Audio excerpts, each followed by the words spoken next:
I rise like the sun sometimes, but then I fall. Like a black moon I rise when the night calls. When the night falls, the mic calls. So listen, it's the ultraviolet rays that keep me rising on the mission. I rise like the sun sometimes, but then I fall. Like a black moon I rise when the night calls.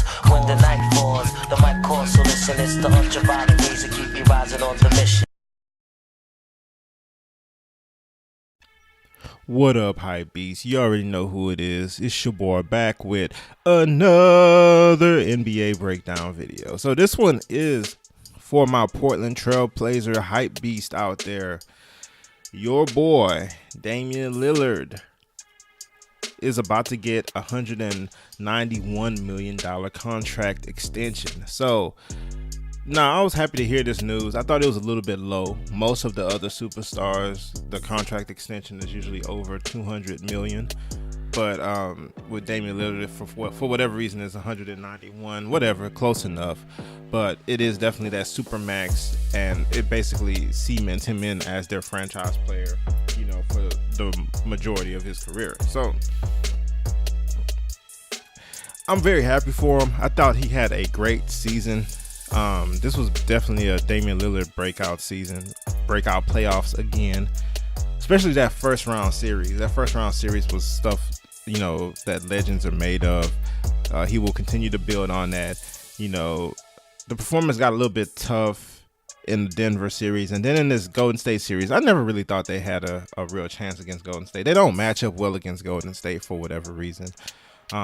This is like the third time in the last couple of years they got eliminated by Golden State. I think they're 12-1 in those series. So they won that one game when CJ McCollum went off for like 40 points. This is like maybe 3 years ago.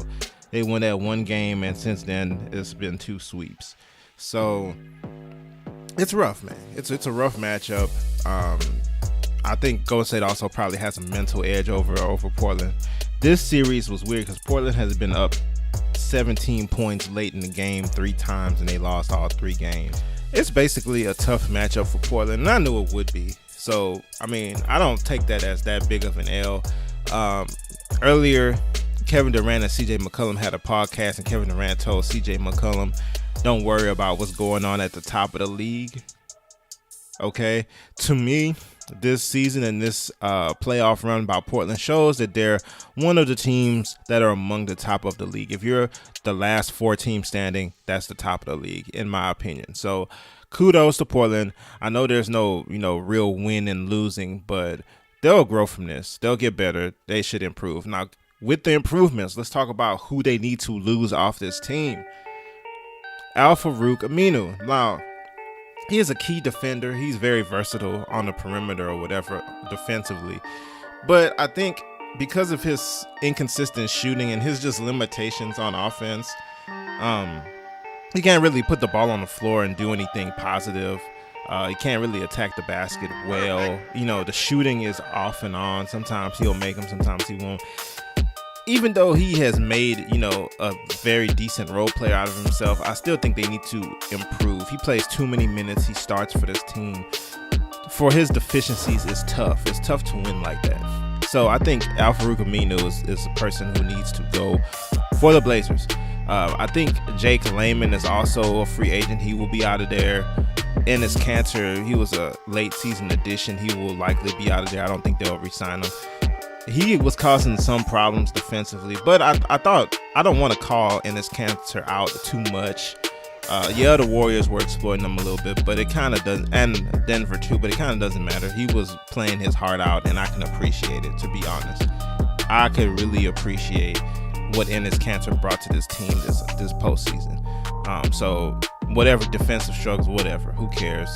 He played great for them, in my opinion, even with a separated shoulder. So kudos to you, Enes Kanter. I do think they will go ahead and let him go.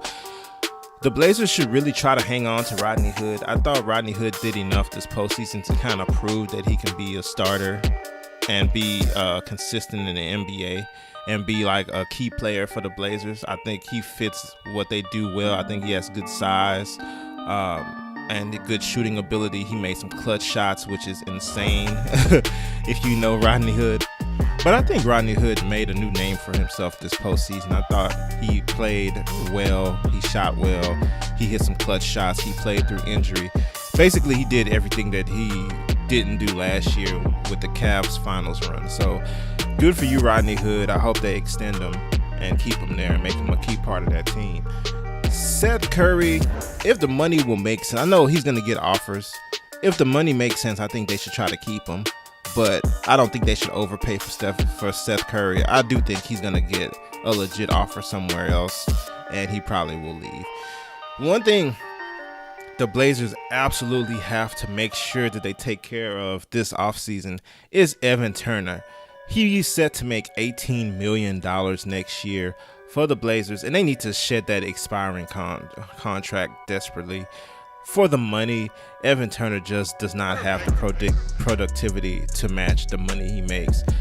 His game is kind of a dinosaur type game. He doesn't shoot threes, and he's not super fast or explosive to really like be able to attack the basket. He's somebody who can be like a third playmaker on offense, and he has a little bit of a mid-range game. To me, it just is not worth it. He just has the ball too much when he's in the game, and there are far better options to have the ball than Evan Turner, because he can't do much with it except for pass, or he could try to get you to like 17 feet and try to shoot a shot over you or whatever.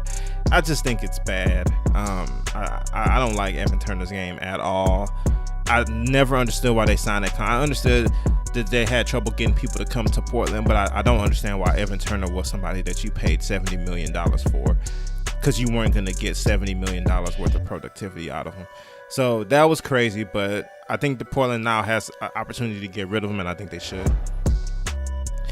I also think Julius Randle would be a good addition to the Portland Trailblazers. I believe he's making $13 million this year. He can opt out, this offseason. I think if the Blazers were to offer him like a kind of a longer term contract, I think he'd be good. I think he could be like their Draymond Green now. He obviously isn't the defensive player that Draymond Green is. Doesn't have the basketball IQ of a Draymond Green, but I do think he is somebody who could provide them with some legit post scoring. And I do think he's a good passer out of the post, and he has the ability to push the ball in transition. He can help speed the game up. He can also be a third playmaker on the floor with Lillard and McCollum. Or he could be the leader of the second unit. I think it's a lot of stuff you could do with Julius Randle. I think he would fit with Portland perfectly, and fit with Dame and McCollum good. So you can even imagine having Nurkic, Julius Randle, Rodney Hood, or Mo Harkless, depending on who you like. I like both of them, but I just think Rodney Hood for his floor spacing abilities, his shooting abilities, I think it would be better to have him on the floor.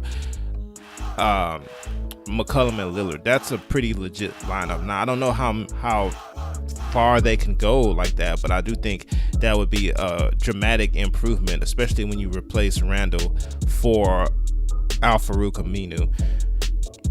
Tobias Harris is also somebody who could be worth a look from the Blazers. Now, he will make a lot of money this upcoming season.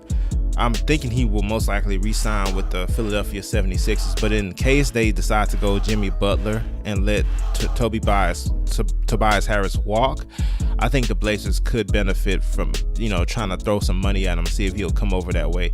He'll give them a lot of shooting because he's a good shooter from three, and I think he's a tough defender. I think he would be a supreme upgrade over Al-Farouq Aminu, and I think his temperament would fit well with the team. So those are some options that I think the Blazers could do to get better. None of them are going to make them unbeatable, like say adding Kevin Durant or something like that, but I don't think they have a great opportunity at adding any of the top free agents, especially, and they also have a pretty big cap hit too. But I think if they are creative and get rid of some dead weight, like Evan Turner's contract or stuff like that, I think they can make room to sign somebody who could really help them as they move on into the future of the team. I also was thinking maybe they can think about trying to get LaMarcus Aldridge back, but he's under contract for at least 2 more years, and he's making significant money. I believe he got an extension, 2 years, $50 million. I don't think the Portland Trailblazers will be willing to take that. I also thought Kevin Love would be an interesting addition, but if you remember last summer, he signed a contract. He signed an extension to stay with Cleveland for like 4 more years, making massive money. I think that's insane. To me, that's just basically signing away your opportunity to try to ever win again or make the playoffs again. But hey, money talks. I thought Kevin Love would fit. Now, he's not a defender or whatever, but I thought he would provide them with some consistent three-point shooting from the front court position, which is what they really need, because if you think about it, Damian Lillard and McCollum always having the ball, trying to attack the paint or whatever.